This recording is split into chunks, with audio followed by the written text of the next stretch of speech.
us today on video. Love that for us. Thank you. You're welcome. I listen. I take feedback. You know what that is? Come on, Jazz. Come on, Growth. bro. There we go. There we go. Oh, but look at all of us with our Right? nails. I need to Hey, get I mine love that redone because for this it. one about to pop off, and I will not be looking ratchet in these No, streets. But same. yes, I'm going back to my red as soon as my appointment next week. I miss my red. I I understand that. I Whew, I understand miss that. that red energy. So we're gonna get red next week. NIG. Anyway. Okay, so we're just gonna kick off the episode, y'all, because I have the group chat part 3 Q1 wrap up. And for those of y'all in the corporate space, you understand what it means by a Q1 wrap up. We are talking about the success, but we are also talking about the learning opportunities for the past quarter. Now, to shift it over for Coffee with Yvonne perspective, a show for creatives and entrepreneurs, we're going to talk about the top stories in Q1. Now, we're going to get a little messy. Okay, I'm going just a little messy because there's a lot to talk about. I've been bookmarking the things, and me keeping in mind my personal brand. Some things will stay in the group chat, and then some things we will actually talk about on today. But we have to introduce our panelists. Now, they are not new to this; they are true to this. And at this point, you might as well just go ahead and add it to your resume. We have welcome back to the pod, my pudding pop, Miss Hi. Jasmine Smith. Hi. How you doing? I'm good. How are you? I'm good. I like the cheese. Oh my goodness. I can't. I And can't. then we have Miss Kourtney Pope, aka the marketing OG, aka the creative bestie of Miss Jasmine Smith, and she is on the pod back again today too. How you doing, boo?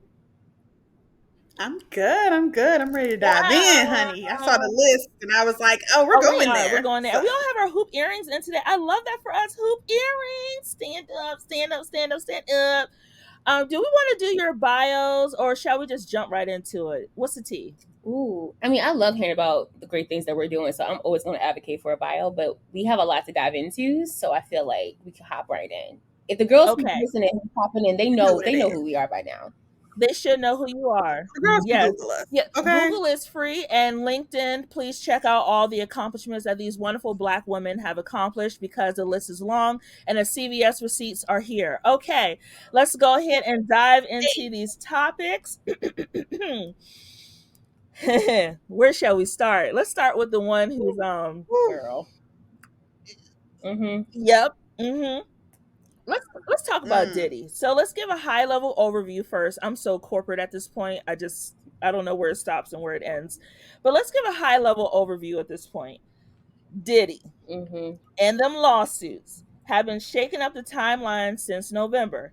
Despite the numerous allegations, it appears that members of the culture like Boosie, Stevie J, and Slim Thug, among others, are standing 10 toes down for Diddy, using conspiracy theories about corporations wanting to take Diddy down to justify their reasoning. Do you think we use conspiracy theories to justify supporting questionable behavior or bad behavior in the culture? Kourtney, I see your face. I'm going to let you go first. Let me go ahead and put myself on mute for this one.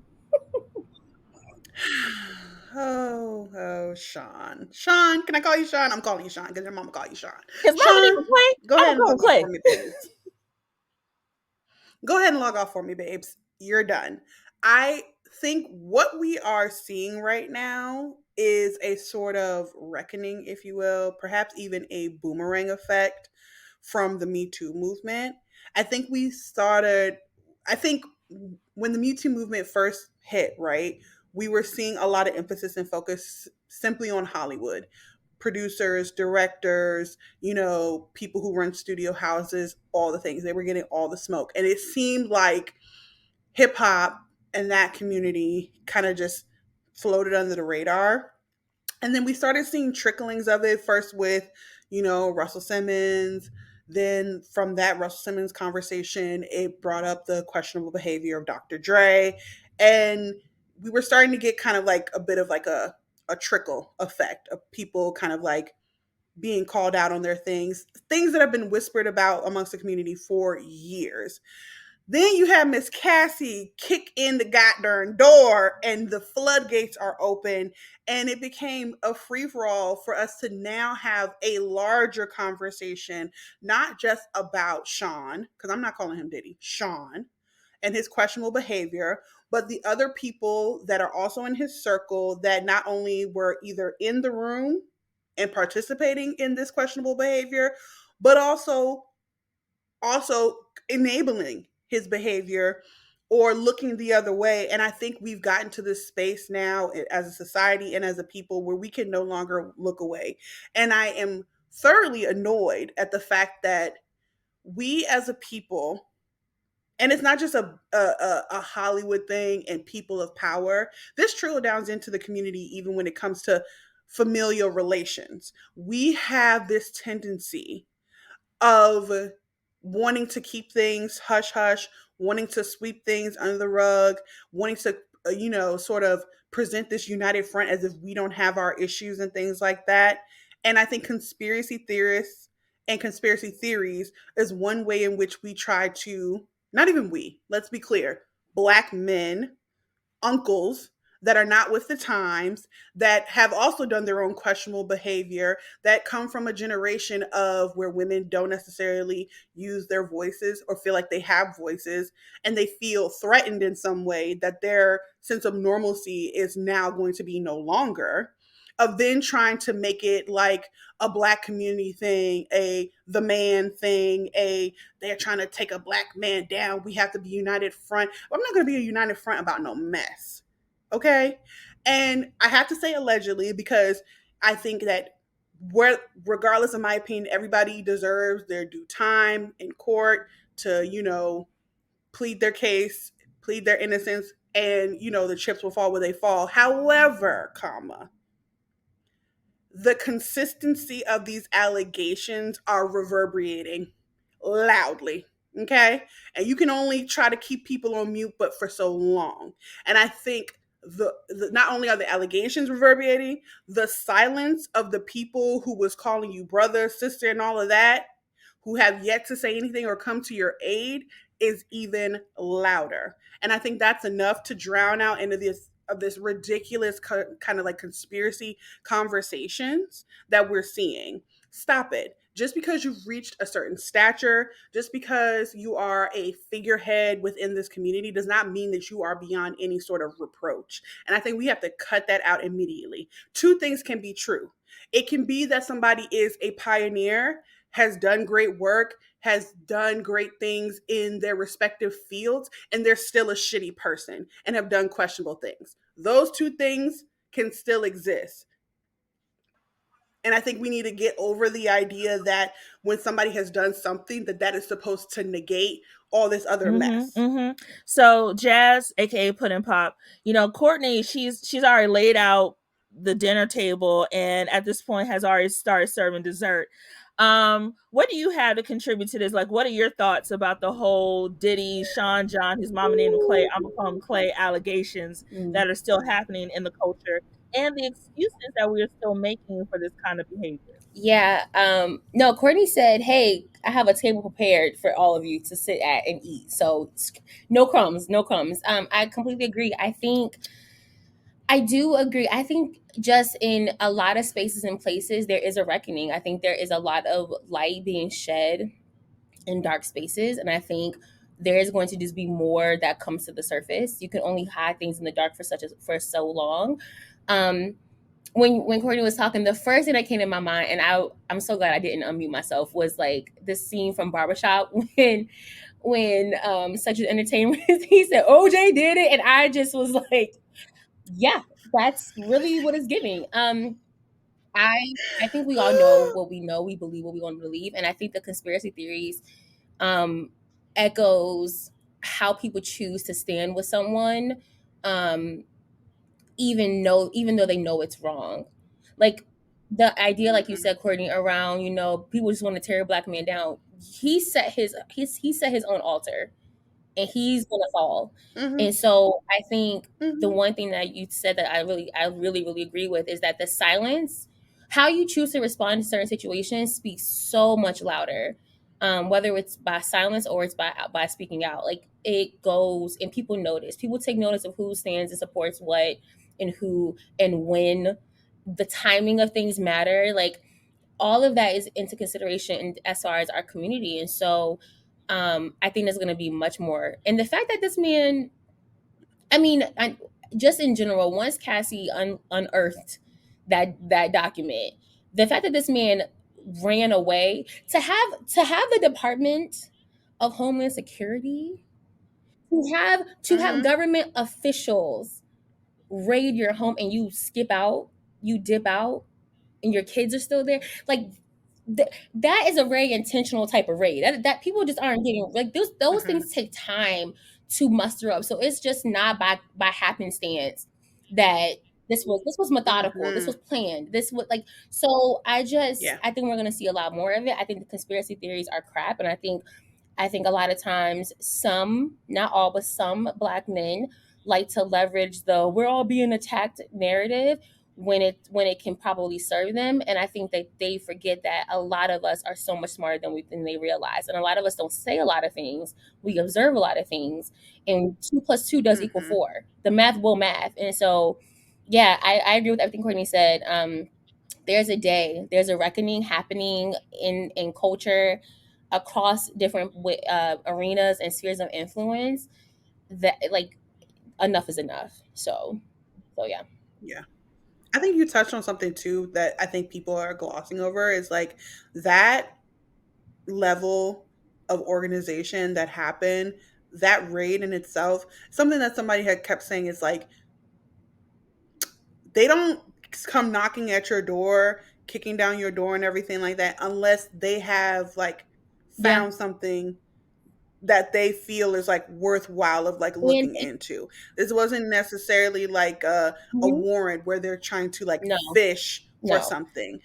And from my understanding, from what I've heard, is that this investigation had been like going on for months And prior. that's the thing, Kourtney and Jasmine. I'm glad you brought that up. Homeland Security for the DMV girlies who live in this area. Okay. The government just don't pull up for nothing, That part. okay? Unless they have Hmm. something that they are Hmm. investigating about you. So a lot of us in the DMV, when we saw that report about Homeland Security, we like, bro, you messed up. You did Oh, for something. Because sure. Homeland Security don't deliver flowers to nobody, okay? And I mean, No. we're talking about like top tier 3 letter organizations, right? So Yes.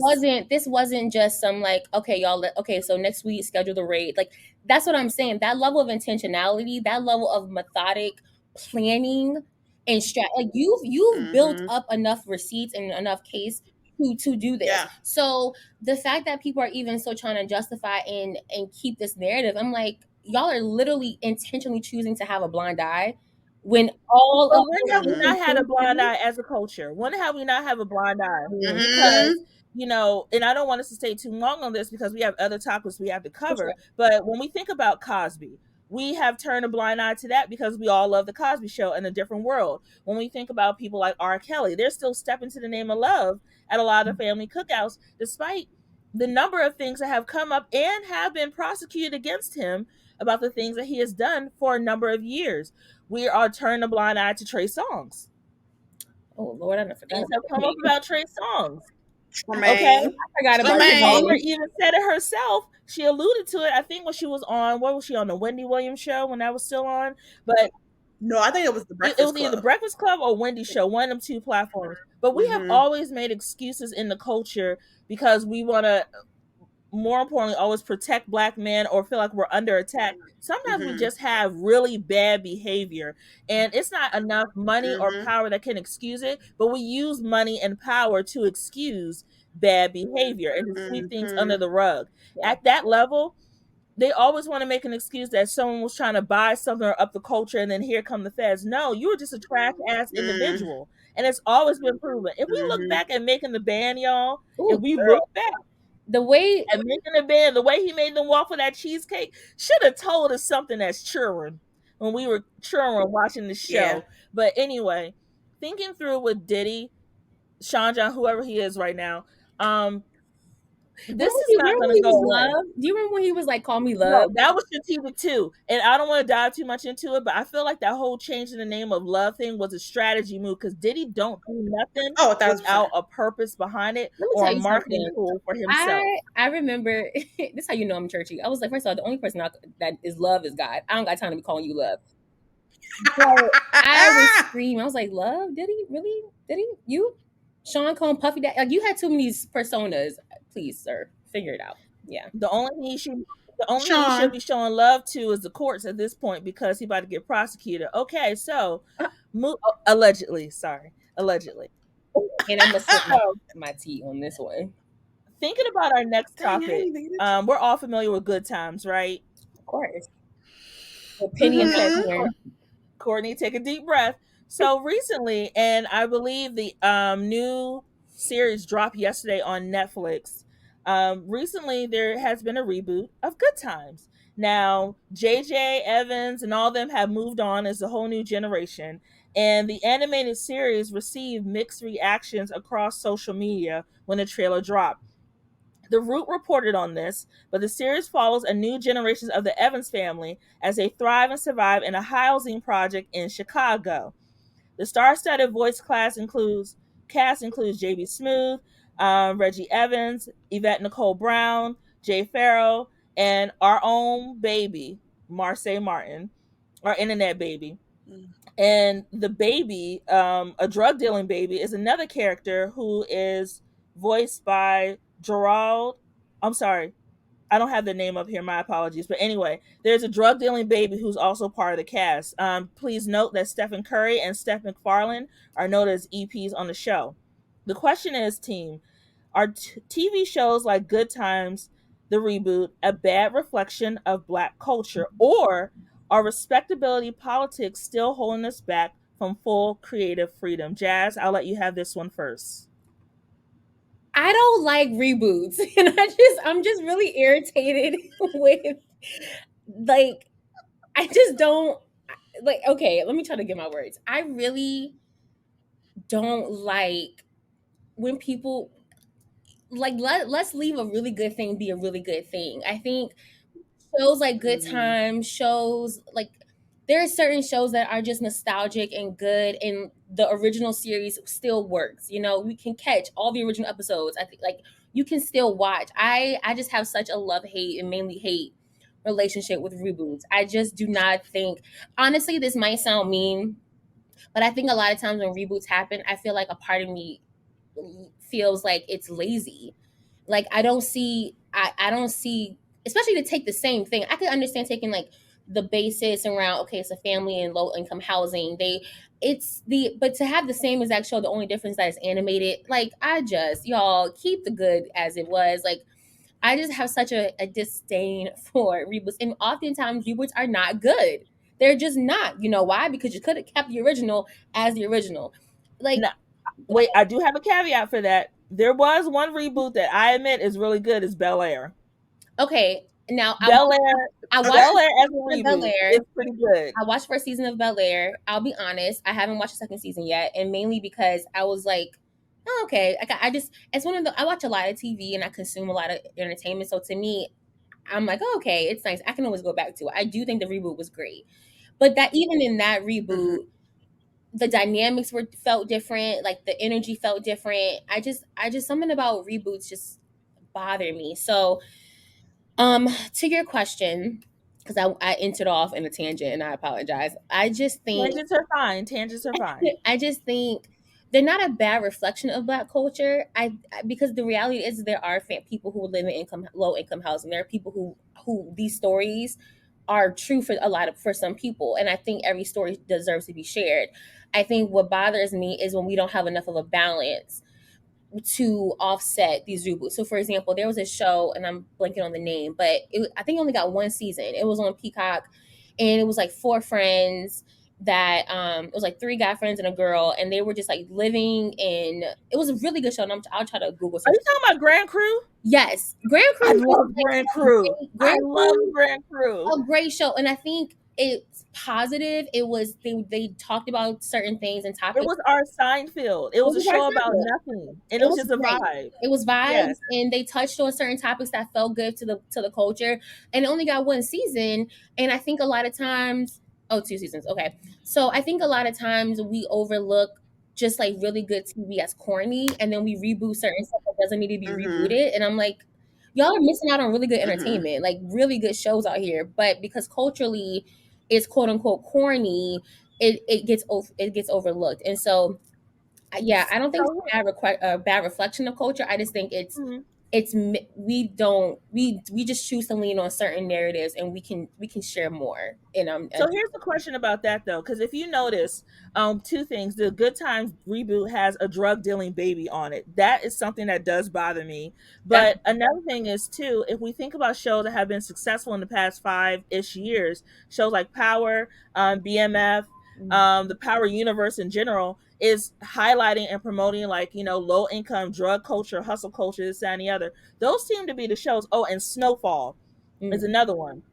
Those Mhm. seem to be the shows that make it when mhm, it comes to us as a Mhm. collective unit and what's adapted in the greater universe of media and TV. yeah, To your point, Jazz, Grand Crew, phenomenal show. Only lasted 2 seasons, I believe. mhm, And that was a show that was just a Mhm. reflection of just us being us, but it didn't make it because of low ratings, though people did support it. Mhm. Is it us who's helping to amplify these messages and stereotypes by normalizing that these are our stories, by not pushing more for shows that show us in a better light? Because Power's been going on forever and people still tune in. Mm. yeah. Grand Crew had 2 seasons, but people weren't tuned in. So I is it think us who wants it normalized, I or is it think allowing this space?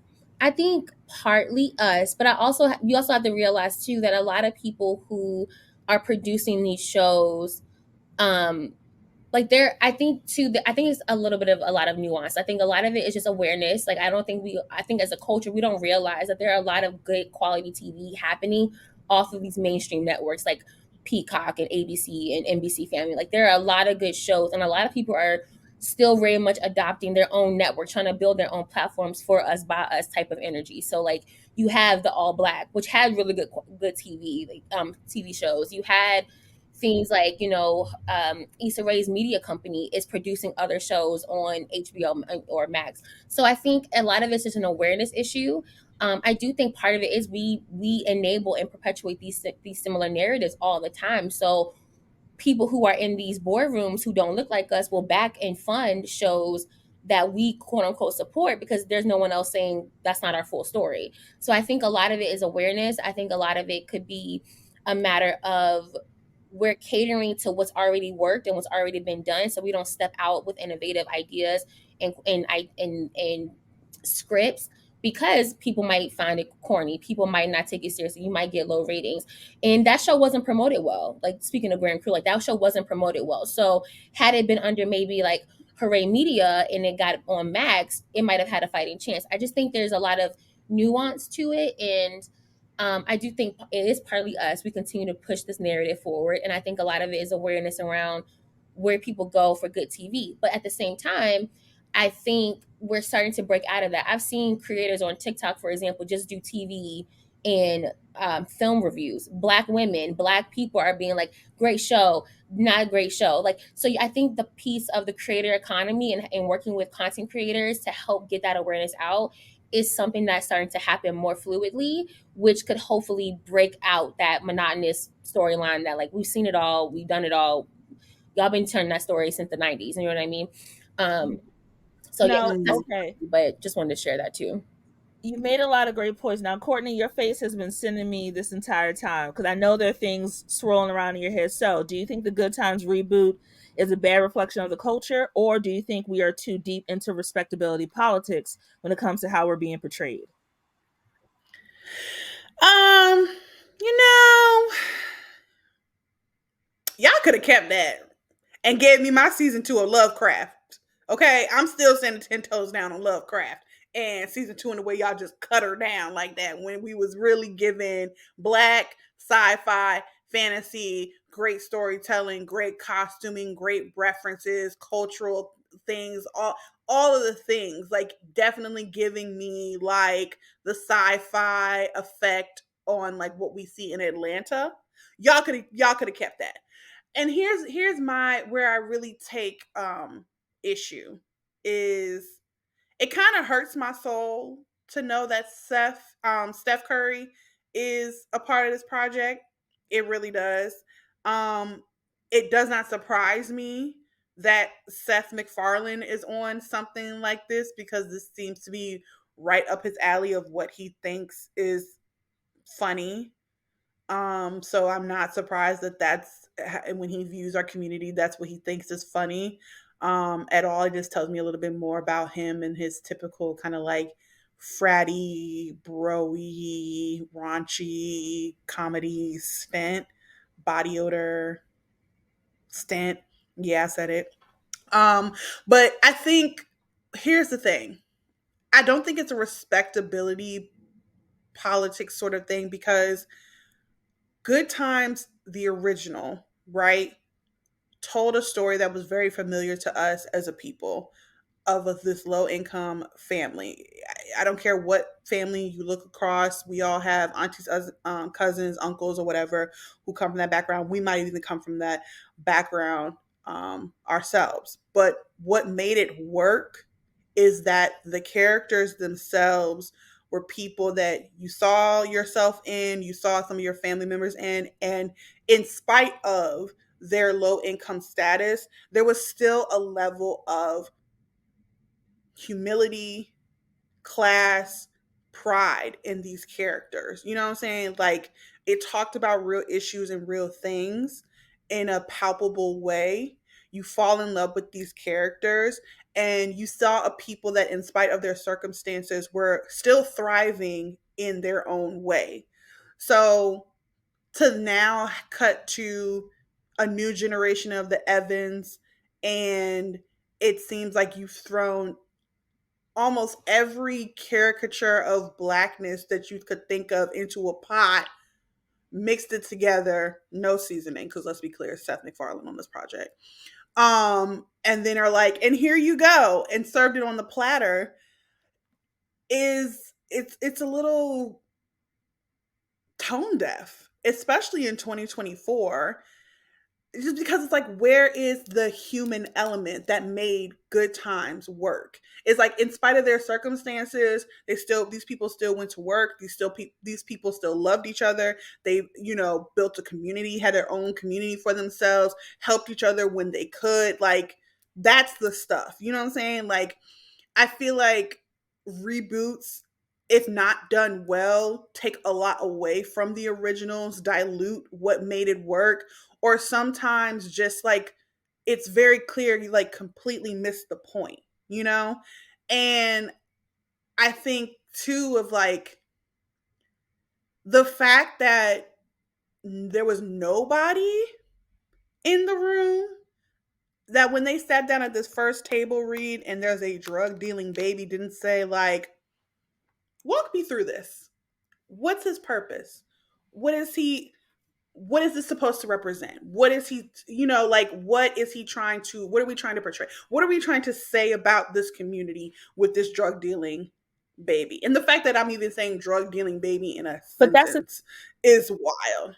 I cut myself off. That's the thing, Kourtney. That's the part that bothered me the most. Like I was watching the trailer, I was a Mhm. little open minded. I was like, you know what? It's a lot of stereotypes in here, but maybe they're gonna bring it around Mhm. somewhere. Then I saw the drug dealing baby, and then they had the drug dealing baby getting pulled up by I think the baby, Wayne, like baby, the whatever, a bunch of different babies, but it didn't make me comfortable because Mhm. we're already seen as criminals in a lot of different spaces, right? And through Mhm. images that are already being perpetuated about us. Why are we reflecting this in an animated series? And to your point, Good Times, though I did not like it when I was younger because I was like, why they always showing us as broke? When I watched it through an adult lens, I saw a working class family who was trying to do what Mhm. they can to keep afloat. And everyone could relate to that. The father was present. He was always working. He loved his wife down. JJ, he wasn't that focused, but he was a creative through and through and had this talent for art. Then you had Thelma. Then you had like, the little radical one, I think Michael. Like there was a story that kept the family together, and there was still always hope that they would make it to the next day. This ain't give me no hope. This gave me 5 to 10 in terms of what the baby gonna be serving in a prison sentence. Honestly, Oh wait, can I also just say, not to get too crazy with it, because it can go Dr. Umar real quick. Ma'am.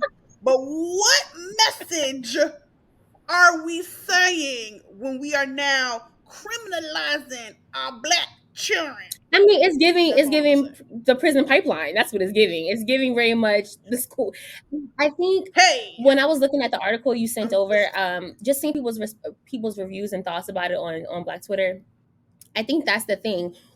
And I think that's the problem I have with reboots. Like when you decide to reboot a classic, a Black cultural classic, that the way it was just cheapened in the trailer and just watered down, it was almost like you just wanted to make like Baby's Kids and Proud Family, but still have a good time with it and call it a day. And it's like that is so disrespectful to the legacy of the original series. Just as much because the people still here. The people from the original series are still here. Why ain't nobody bring them into the room? Like the way I'm 10 toes down for Black cultural classics, like I still rewatch a lot of good TV, like a lot of TV from that era, and I'm just like, that's the problem. Like you said, it was tone deaf. And if you're going to reboot and try to reimagine classics, do it come correct. Like don't embarrass us. Like even like for example, even with Insecure was so well done, and it was she paid tribute to Living Single. She paid tribute to Girlfriends. Like we can liken it to those classic TV shows for us in the culture because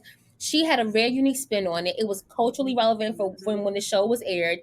And you still have the nostalgia of Living Single. You still have the nostalgia of it fit for the time. And this show does not make any sense. And I'm just like, why? And if it's animated, you think I'm watching that with my kids? Like this is not a family friendly show. So like the animation part threw me off too. But I decided to name that before we move on. Can I ask you this? Yes, and then we have to move on to our next topic because we got to keep time in mind. But go ahead, Kourtney. Can I ask you this? Are we going to watch at least one episode to see if maybe, just maybe, because there is also something. Hold on, because there is something also to be said around the tactics of Black Rage marketing. Yes. Okay. Okay, Big Bo. Okay, marketing tactic. Go ahead. You have the floor. Is there something to be said around the fact that they know that these characters are jarring, so that's generating conversation and buzz for them, love it or hate it? And is there an opportunity, maybe, because I can't fathom Steph like signing off on mess. So is there an opportunity here where it's like, okay, people are raging, everything like that, season drops, get into the season, and it's not exactly what we thought it was going to be. Kind of like in the same way of Reverse, where people got super excited about mythical Black Negroes or whatever. Thought it was really dope. And it was like, you know what I'm saying? Are we going to watch it? You can watch it and report back. I'm not going to watch it. That part. But you can watch it and report back to the group. Let us know in the group chat. Yeah, go ahead. Let us know in the group chat what your thoughts were. Okay. Because I will not be using my streaming and my upgraded Netflix package because I was forced to watch this show. Yeah. All right. I'm gonna give y'all a choice of what we talk about next. All right. Next topic can be about Beyonce and the limit of Black creativity, or now, why are you going? I said we're gonna get a little messy, or the rebranding of DEI. Okay. Just wait a minute. Causing chaos. I'm gonna go Beyonce, only because everything about that DEI conversation irritated me, and I was like, you know what? As someone that works in, I can't have this. Is too close to my job. I'm stressed, and I was like, no, thank you. Causing chaos. I was like, I'm gonna go with Beyonce. Kourtney. I'm gonna go be simply off of Virgo gang and standing with my mother. So Mother forever. All right, so we are knocking out the topic of DEI. Yeah. If you want to learn more about that, just hit up your latest social media platform because there have been a lot of things said around it. However, this also is culturally adjacent to DEI as well in the way that we're going to be talking about Queen Bee. So, as you know, and first of all, let me tell the listeners before y'all try to come for me, I have been 10 toes down for Black country for quite a while. Okay. hey, Don't say I jumped on anyone's bandwagon. I have a whole root into in trap playlist that I love that I No, continually add Black country artists to. So I was very excited for this album. Okay. As you know, Queen Bee recently dropped Cowboy Carter, and before we even heard the first two singles, there were opinions and think pieces about why Beyonce should stay in her lane, despite being from Texas and having deep roots in the South. You know, my daddy Alabama, my mom Louisiana. You mix that Negro with that Creole, make a Texas Bama. country mama. Okay, sorry. Let me be professional.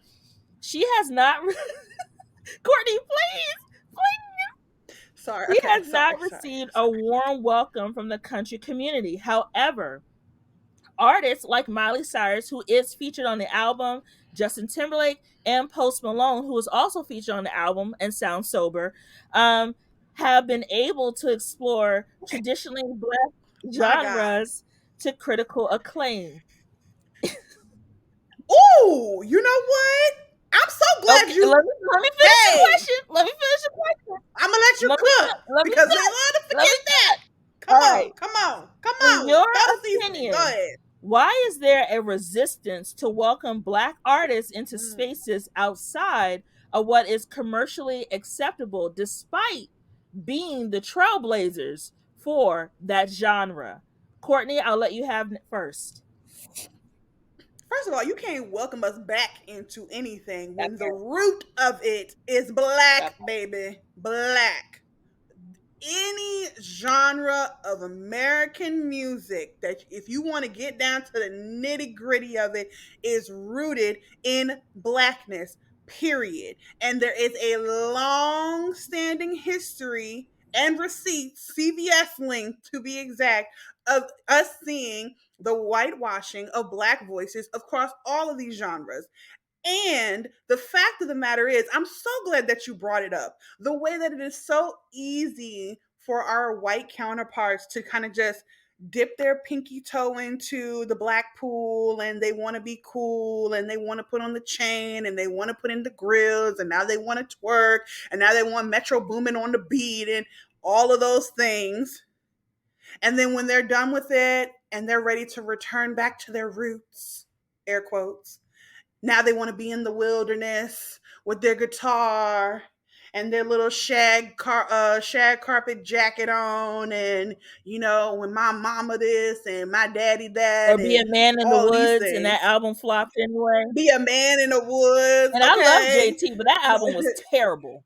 It was I terrible. didn't know. I didn't Terrible. listen to I it. just I just hate You ain't missed I nothing. hate the fact I hate the fact that no matter how much we have shown throughout history, our art, our literature, just living, that blackness is not a monolith, we are not afforded those opportunities to be able to fully express ourselves, expand in other areas. It's still very much, it has to be square, it has to be palpable, it has to be something that they can easily understand. And the scope in which they can easily understand us is narrow as hell.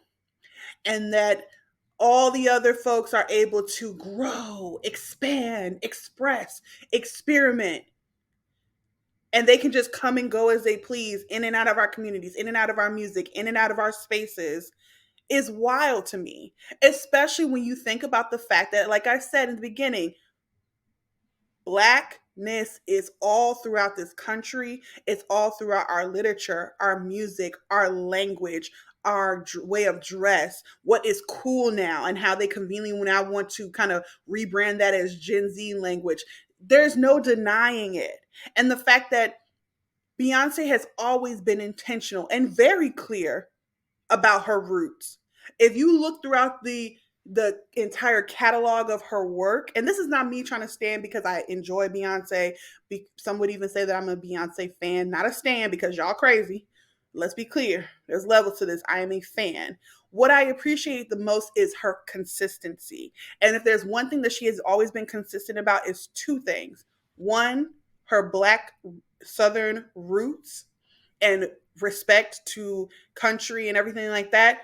Two, she has always been a student of music, all kinds of music. As you go throughout her entire catalog, she is sampling from every inch of the music field, whether that's country, whether that's rock. She would throw in an aria if she feels like it. So now we're getting into opera. She is a student of music, and that shows.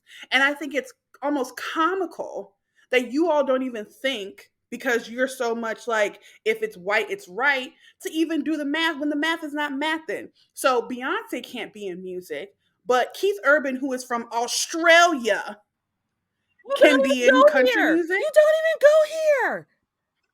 You don't even go here, but you can be in country Shania's from what, music. Canada? Be Girl. so for real. Now I can't. Now, hold on. I can't throw Miss Shania in there because apparently there is a thriving country community within Okay, I'll let you Canada. have that. So Okay. we gonna Okay. let her. We gonna let her Okay. have that. But Keith in that raggedy ass bob and them fried highlights. Not the raggedy bob. But Kourtney, you're saying something that No, I think people forget. Beyonce is a student of her craft. And for those of us who have been hello. following her since the Destiny's Child days, she has always been studying. She studied opera when she was learning how to train Mm-hmm. her voice. She studied Miss Tina Turner, Mm-hmm. Michael, Prince, James Brown, all the greats. And that influence is interweaved through her music. Also, period, this is not the first time that she has utilized country in her music. If you really pay attention, Daddy Mm-hmm. Lessons had country in it. If you really Mm-hmm. pay attention, some of her ballads that have more of that folky feel have a bit of country blues Mm-hmm. intertwined in it. Country is an evolution of Black cultural genres that came Mm-hmm. over from slave ships. Okay, because we Mm-hmm. brought the banjo with us and we rebuilt it from memory how to do the banjo to entertain the slave Mm-hmm. masters on the plantation. And that country folk bluesy sound came from the cotton fields as a way for us to tell our stories because we were not allowed to read. So we used Let's music be clear. to express those Country things. music came from people of color, Period. period. Because I also want to give respect to people where country, as much as they don't want to acknowledge it, country has a lot of roots in It does. Mexican The music as indigenous well. communities as well. Let's Yes. get that. The indigenous communities as well. The roots are The roots seasoned. are there, but Okay? it only became Seasoned. unseasoned when it was culturally appropriate and we were pushed out of those genres. And also, if you Yeah. notice in the album, she pays homage to the Chitlin circuit, those areas that we were only allowed to play Mm-hmm. our music because we were banned from places and spaces because we were not allowed to walk into that front door, which she noted in one of the lyrics of one of the tracks on Cowboy Carter. But the point that I'm making is, and you Mm-hmm. said it beautifully too, Court, and then Jasmine, I will let you have the floor. I think we are also at fault for allowing for artists outside the culture to dip and dab into our space and giving them the tools that they need to further elevate themselves through our talents, through our voices, through Mm-hmm. our style and everything. Like we have a habit of just being happy to be in the room and happy that someone wants us to be a part Mm-hmm. of their project, but we're not protecting our culture either, which is why everyone can claim our culture at this point, which is why Gen Z is claiming their language is their language, what is rooted in AAVE. We also have to Mm-hmm. take part in that in inviting everyone to the cookout. At this point, the cookout invitations are closed. Okay, they are The closed party. because you need to fill out a complete survey, and we also need to know where you were on January 6th at this point, because some of y'all are Hey! cosplaying as being part of the culture, when in reality, you only want to be part of the culture when it's convenient for you. Beyonce is not trying to Yeah. cosplay a culture, it is her culture. And until you recognize and realize that Black people and people of color are part of these spaces that you so claim to know so much about, you will never allow us in there because you're holding on to your own Mm-hmm. inherent racism and your bias. But Jazz, go ahead. I'm sorry, Mm-hmm. I've said enough. I'm gonna go on mute. No, I mean, literally, y'all took the words out of my mouth, so I don't have much to say. I don't take it. I'm not surprised. I think at the end of the day, I'm not surprised. I think when certain places and spaces have been whitewashed to the point where they, because here's what happens: things get whitewashed, gentrified, if you will, and then they have this false sense of control. And now they, because they think that they own the space, they own the narrative, they own the things. Why would I, if I were them, I wouldn't think twice about this. Like, yeah, this is my genre, this is my thing, because all I know is that this is my space and place, because I've, my ancestors, my forefathers, whoever, have continuously pushed people of color out. So I'm not surprised at the reaction to the album. I think what's gonna turn people up is if this next album is a rock album. I think they're gonna be topsy. They about to be going through the, Jazz, if this thing is a rock album, if we get a rock album, they're about to front lose their mind. row, mosh pit energy. I'm telling. Now, If we get a rock I do think that, to your point about how part of it is our fault, I think it tells back to what Kourtney said about blackness is not a monolith. There are there are plenty of people, myself included, that enjoy country music. And I remember Mhm. growing up, it's not something that I ever like talked about, but I don't think I was so enthusiastic to be like, oh, I love country music, because it was a white thing. So Mhm. culturally, Mhm. I think there are a lot of people who enjoy certain genres or certain things that would typically be Yep. perceived in modern day like whiteness, but really Mhm. it comes from the people of color who have now had to hide that part of their identity, because there is some level of shame and embarrassment in cosplay as like, oh, you're a Yeah. white girl, you a Oreo, things that we've all heard, straight to our faces. So now that when Beyonce does it, it almost, I'm not gonna lie, it kind of feels like, well, why when she does it, it's approved. But you had people like Mm. Tanner Adele, you had all these other artists that, thankfully, I'm glad that she does know how to pull people in and build people up as she climbs. I Exactly. really appreciate that about Beyonce. But you have to ask yourself, when Beyonce does it, it's okay. Oh, sure, it's Beyonce Queen B. But if another artist produces something like that, it's such a half and half of reactions. And I think that culturally is Mhm. a problem. Like, a lot of people, like, I remember listening to Fifi Dobson. Like, I remember being that I girl. know Yeah. I loved you for I a remember, reason. I I hope love she's on Fifi there. Dobson. like, Album. I I was hope into she's Me on Fifi too, there. Dobson. girl. Are we going I to the was concert listening if it's a rock to album? I was listening to Paramore. I was listening to like Evanescence. I was listening to, you know, Avril Yes. Lavigne, like, Fall I Out was, Boy, My Chemical the Romance. Like, Veronicas, okay, like, wait, before we go down the rabbit hole. yes. But oh, my point sorry, go is, ahead, Jess. you see videos from TikTokers and creators who are like white songs without white people done that like go hard in the black community, right? But at the same time, I think we're just now being comfortable with like, oh, I actually love country music, or I actually love, because I think a lot of people Yeah. feel like Beyonce gave them that power to take back. But I have to ask myself, why is it that it all falls on, it ends and begins with her? Like, people don't necessarily Mm. jump out at that unless she's moving the culture. And I think that's a lot of responsibility for someone to bear. I think we put a lot of pressure on her to be the sole spokesperson for all black things, and that's not fair to her either.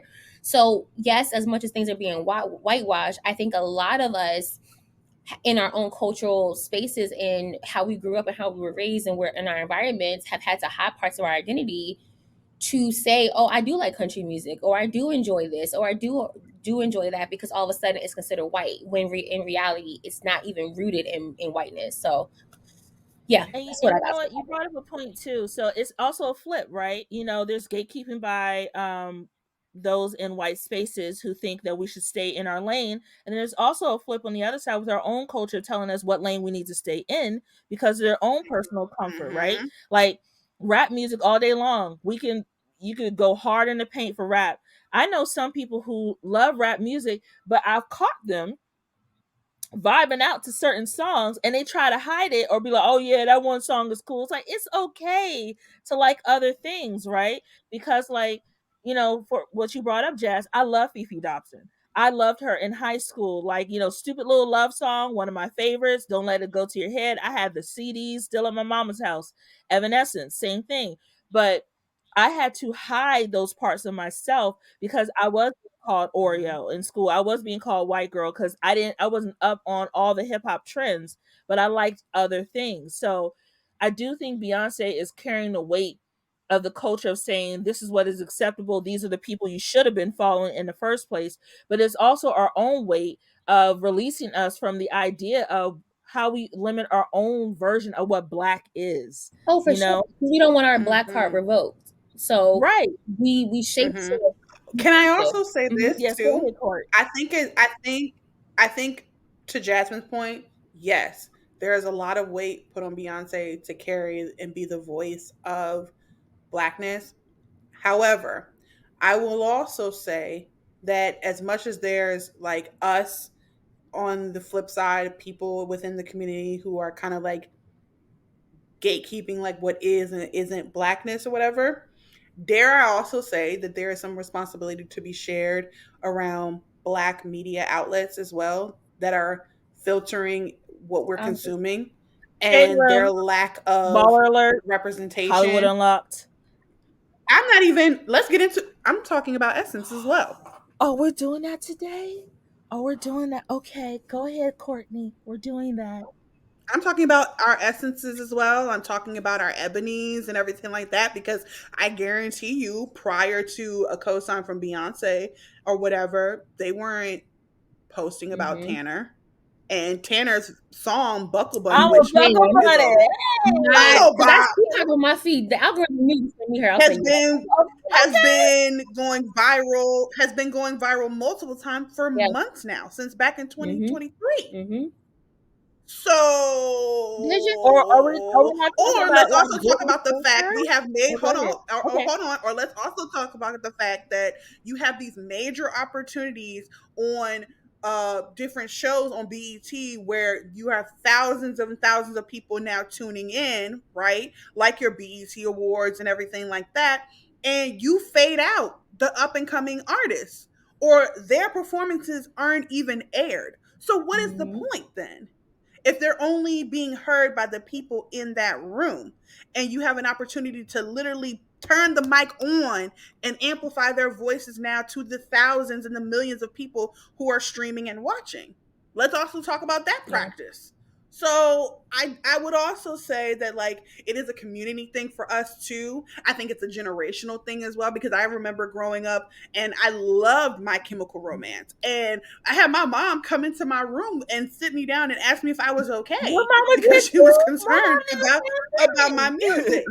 So I think it's a communal thing. I think it's a generational thing. I think it's a media thing as well. And my hope is like, look, it is what it is. We now have identified the thing. We now can openly say Blackness is not a monolith. I think it is up to us, and not just Beyonce, up to us as consumers to apply Mm-hmm. pressure to these media outlets, to the people that we're tuning into, to the, the streaming services that we're paying money to, and saying this is what we want to see. And now because everybody on LinkedIn, it's time to pull up in people's inboxes as well, in their Not an emails. inbox pull up. Not on LinkedIn. Not a Hey, LinkedIn. A LinkedIn raid. Not hey, LinkedIn drive-by. I'm right. just saying. I'm just saying because now that all these marketers and things like that also want to be influencers now. Ooh, okay. Courtney. Now I can just Okay, DM you. next topic. Now I can just DM Next you topic. and be like, "Hey, I noticed on your programming Okay, that you so don't what's the next do question? too much, too much." I mean, but did she lie though? But did she lie? But did I lie So, though? Did I lie though? They love to put in their bio, elevating the culture. oh my. Okay, what Oh was your my. next question? But you know what? To close that up with a big bow before we move on to our final topic, there is a point about all these creative conferences that we have now in our spaces, and there could easily be bringing in maybe like a Black music executive to talk about amplifying talent outside of the bubbles that we're used to in, like, the culture. Like, how are they helping up and coming talent? How can we find people like this who we can support? How can we amplify their voices? Like, maybe talking about those kind of strategies around that. Maybe even sliding some of these DMs, like, the up and coming Tanner Adelle's or the Britney Spencers, and offering our services to help them build out their brand spaces on these algorithms. Like, to your point, Kourtney, there is an opportunity for us as marketers and creatives to step in to further elevate the culture and not just leave it on Queen Bee's back to do all the work. All right, our last topic: Ooh. artificial intelligence. Do we need to take a deep breath first? Because No, we Was it, I'm did it get good. hot? I'm Y'all sipping okay? my covered a lot. I'm fine. I'm well. Okay, I'm all well. right, Kourtney, you good? All I'm right. good, honey. I'm fired. I'm fired up. Let go. All right, so our last topic is about AI, or artificial intelligence, Mm-hmm. and talking Mm. about, is AI a threat to creativity? So, give background. The advancement of AI has recently called into question the ethical use and practice of the technology. More specifically, how AI will impact the creative and marketing space. The tool is now being integrated into platforms such as Grammarly, Canva, even writing full on marketing plans or digitally generating models for campaigns. In music, AI generated songs using an artist's voice have started popping up across social media. Morning Brew recently shared a post about artists fighting back against the technology. The post reads: in an open letter, over 200 high profile artists, Katy Perry, Stevie Wonder, the estates of Frank Sinatra and Bob Marley, among others, have demanded an end to AI's growing impingement in the music industry. We haven't seen technological innovation like this since the early days of social media. The question is, do you think AI will have a negative impact on creatives and the ownership of work? Jasmine? How did I know you're gonna give this to me first? Because you are a content creator and you are creating original content I for think your platforms. I think it is. I mean, anything AI is great. I use AI in my full time life. I use AI to simplify my life. I use AI when I am stuck and having like just I can't think coherently around content creation ideas. So I do leverage AI as far as like five random things that I could probably pull from. I think AI is meant to be and should be used as a support, not the main thing. It should not be used as a place for all ideas. You need to vet your AI content. You need to vet the ideas that you pull from. Like I can search on AI five five ways or five fashion tips for mid-sized curvy women, and out of the results, I then pick what I can make my how I can tailor those ideas to fit me in an authentic way. So I think AI has a lot of power to do good. It definitely simplifies the workflow, especially as a marketer, as someone that leverages social media in and out of my full-time career.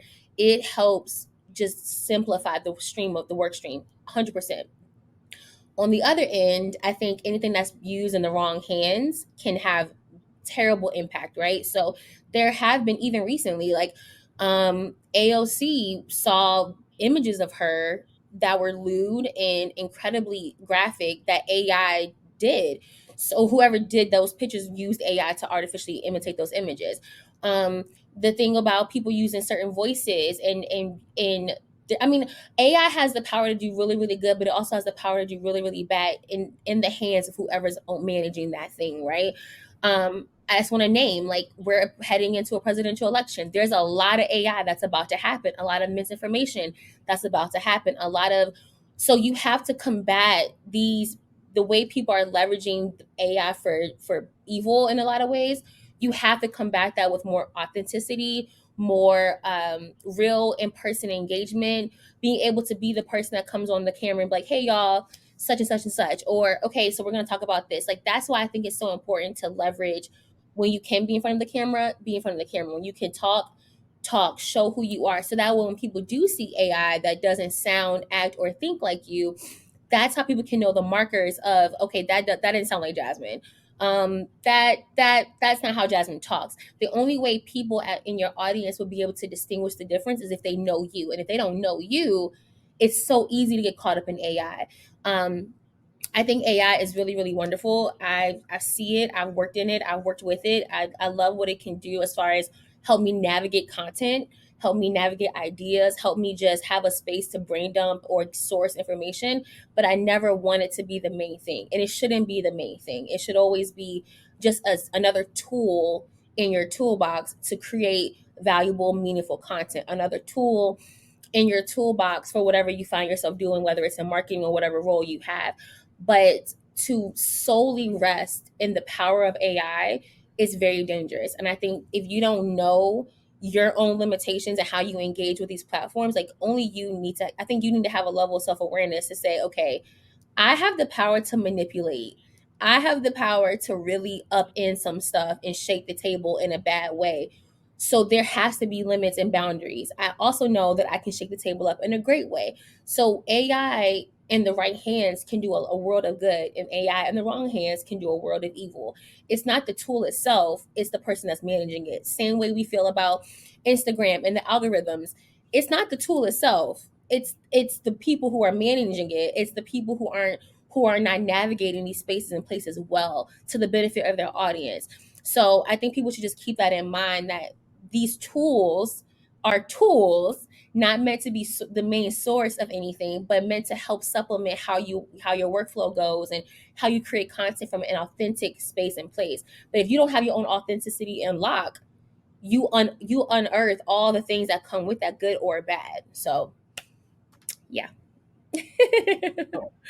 I give a lot. I'm still there. You go. There you go. Okay, that mute button be getting me sometimes. So before I go to Kourtney, I think you brought up something that is going to be important in this conversation in the future, right? We had social media, and I'm aging myself at this point. Facebook was very new when I was a freshman in college. You had to be invited to Facebook to be part of it, right? Then by the time I graduated from college in 2009, we had Facebook and then Twitter. And when I was fresh out of school, a couple years later, Instagram came on the scene. During that time period, I call the wild, wild west of social media. People didn't really know how to really handle these platforms, Right. what these platforms should really be used for, right? And people started popping up using them to promote their business. Now we have more of a regulation in a way for social media, where you have strategists like us who know how to use these tools appropriately to amplify the voices of the clients that we work with or our partners. What I think is going to happen with AI on the good side, I think this is now going to spark a whole new level or prong in our industry. There's going to be a conversion between, and if there's anyone in school listening right now, please take notes because I'm dropping tea that y'all need to pay attention to. There's going to be a conversion in our industry between marketing and ethics and law. Mm-hmm, mm-hmm. And I think a whole new career spectrum is going to come out of this. Again, pay attention, take notes, kids. These kids who are in school right now should consider, who are studying marketing, also consider getting their Juris Doctor or law degree, because there's going to come a time where AI, the ethical part, is going to come into play in this gray area that we are now discovering with using people's likenesses, their voices, etc. And there's going to need to be a quality control in terms of content Yeah. for people to understand before Mhm. they post, but someone who understands the law and the limitations that AI can have, or the limitation that the creator can have in terms of protecting their likeness. So I do think that there's going to be a new space carved out for that. On the flip side, what I am worried about is the way we use social media to spread misinformation. Now that we have this digital tool that can mimic people's voices, that can mimic, different likenesses and everything else, there's going to be even more Mm-hmm. misinformation spread out there, to the point we don't know what's the truth and we don't know what's not the truth anymore. And it's going to be less informed Mhm. people who think they're making informed decisions based on being manipulated by this technology. I Um, agree. I think Oh, before you yes. pass it to Courtney, I agree. I think the reality is, and this is something that is expands outside of AI. The reality is that most people are leveraging their information from social media, and they're not looking to read full articles in the news. They're not looking to watch full videos when they see a clip. So our attention spans over the last 5 to 7 years has significantly diminished, which is so unfortunate. So our attention span is less. And because people are watching 90-second clips, or they're reading and skimming articles, we're already at a disadvantage because we're not well informed like we used to be. Like, well informed as far as watching the news on the TV stations and reading full articles or reading the daily newspaper. Like, our a lot of us mainly Gen Z and some of the later millennials are not reading. And reading is crucial. Like, reading is fundamental. So without us being, we're already less informed because we're taking up less attention spans. And then you couple that with misinformation and you couple that with AI intelligence. That, I think, like you mentioned, is a really incredibly dangerous spot. Like, we as people have to force ourselves to be better about being well informed across all things, whether it's political things or health and read, like whatever the thing is for you. You have to be well informed. You have to read the full article. You have to watch the full video. Like, context is incredibly important.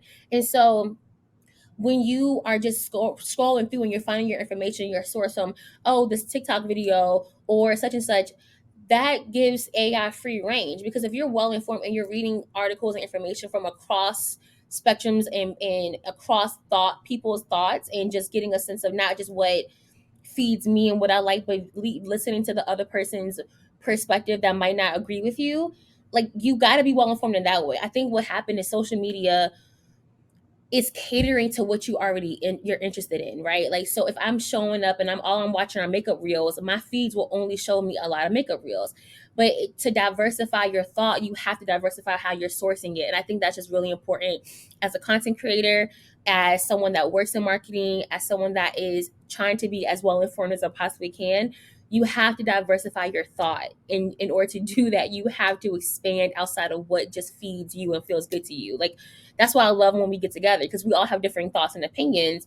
While we relatively agree on a lot of stuff, I might not agree with something Kourtney says, but it helps shape how I'm informed. And I think people need to talk more and listen more and get informed better across all places, whether it's social media or online or offline. So I'll wrap up and give that to Kourtney now. Sorry.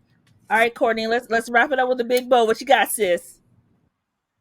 Okay, so I have three main points that I want to make, and I won't be before you long. So the first thing is this. Here's what I feel about AI. All right, I feel like AI is to good marketers what seasoning is to an already banging sauce. Okay, it literally is that. It's all it is doing is adding just a little extra oomph to a sauce that's already top tier. And so what I think is also said to be true about AI is to lazy marketers what ragu is to somebody who can't cook.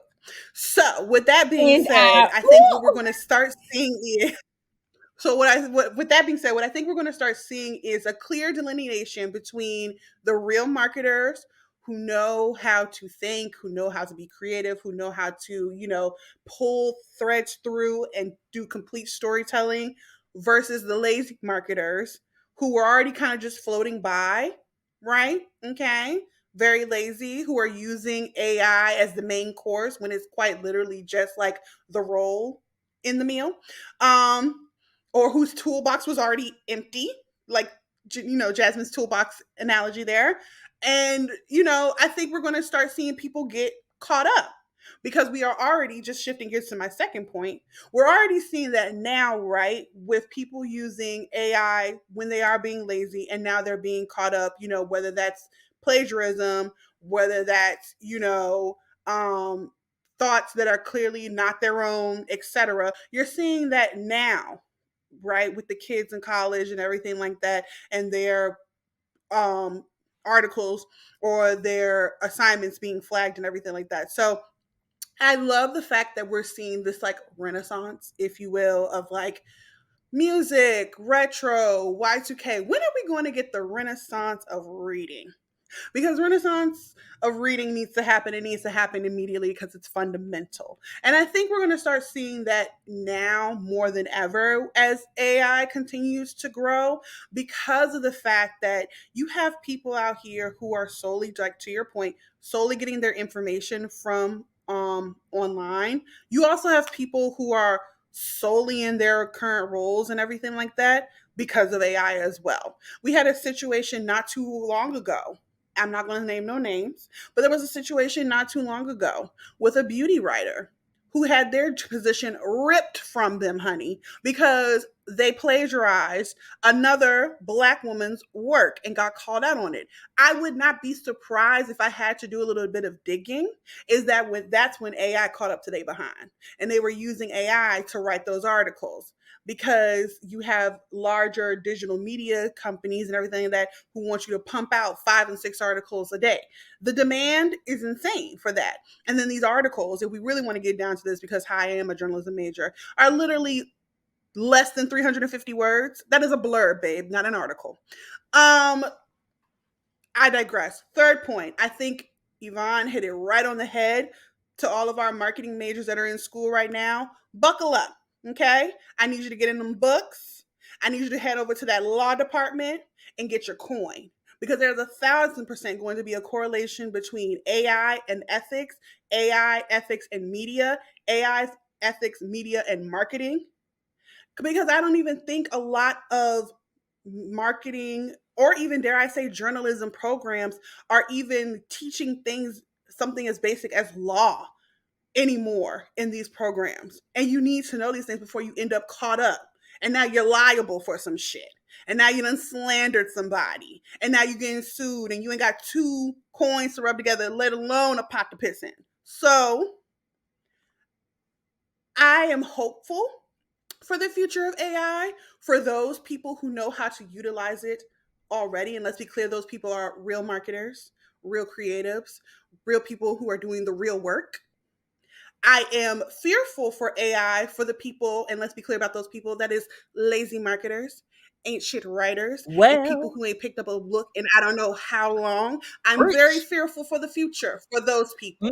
Okay. And let's also get granular so that you don't get too comfortable and think that you're so far removed. Because the people who are using AI for bad are also coming for you, babes. You might not be, SpongeBob getting your name and your likeness misused. But please believe the Atlanta scammers are out here on that keyboard trying to figure out how they're going to use AI, and they're going to take a snippet of your voice. And now you're going to trying to be wondering why your credit score is shot. And that's because somebody has taken a snippet of your voice and is now opening credit cards in your name. And you're going to be like, that's not me. And they'll be like, oh, we have your verbal confirmation right here. Let me play the clip. Boop. So please don't think that you are so far removed from this AI situation that certain things won't trickle down and come to you. Because just like Jasmine said, as much good as happening in the world with AI and technology, just with anything, because humans, we like to get into shit, okay? So you got the people who doing it for the good, and then you also got the little messy ones out here in the dark corner in their room because their mama didn't love them or somebody told them they was ugly, who are doing things for the bad. So just be careful, folks. That is so specific. Why was that so specific? Kourtney, not their mama didn't love them and they were so ugly. What is wrong with you? What is wrong with you? Oh not get better help on the line. No. Get them, call them, talk. You like to be a sponsor with Coffee with Like, you like a sponsor because you got people out here doing mess in the world because they need a hug. Oh, the whole temp's gonna be mad about this one. They auntie told them they won't go amount to nothing. They said, I'm gonna show her, and now they're a hacker. Okay, Then this girl said Atlanta scammers. Atlanta scam. Being on mute, I was screaming. Same. Same. Well, what a day. What a time.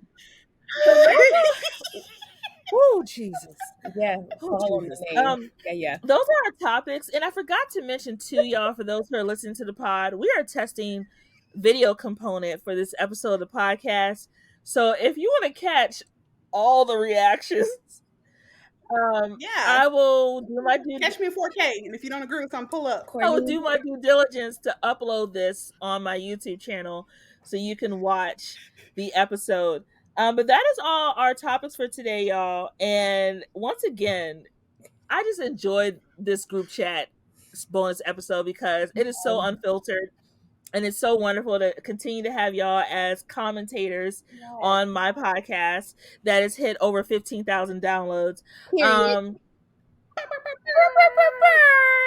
And just to let you guys know too, while we wrap up this episode, this is our second to last episode of the season. I do have one more bonus episode coming up that even Kourtney and Jasmine have no idea what I'm planning for this one. Are we on it? No. Huh? Oh. I was like, wait. I was like, wait a minute. The next bonus episode and the last episode of the season for Coffee with Yvonne will be an episode around our favorite fashion event of the year. Oh, Lord. Okay. Come you on. know how you like to tussle. Okay. And it'll also be in person at a studio. Excuse me? Okay, can we put the phone because we gotta talk. All right, so we're gonna wrap up the episode. If you would like to learn more about me and my business, go ahead and check out pinkdollhousemarketing.com, or you can follow my business page on Instagram. You can slide into my DMs. That's cool, at pinkdollhousemarketing, to find out more about me and my day-to-day life, things I'm listening to, how I'm vibing, and how I'm living. Go ahead and follow me on IG at pinkdollstyle, or follow me on TikTok, aka the Clock app, at Pinky Creates. While I get my friends chatting more about what I have coming up off this recording, I can't wait to chat with you soon for our last episode of the season. Okay, bye! Bye. Coffee with Yvonne is produced and edited by Yvonne Pearson. Coffee with Yvonne is created by Pink Doll House Marketing. You can catch the latest episodes by subscribing to Apple Podcasts or wherever you get your podcasts.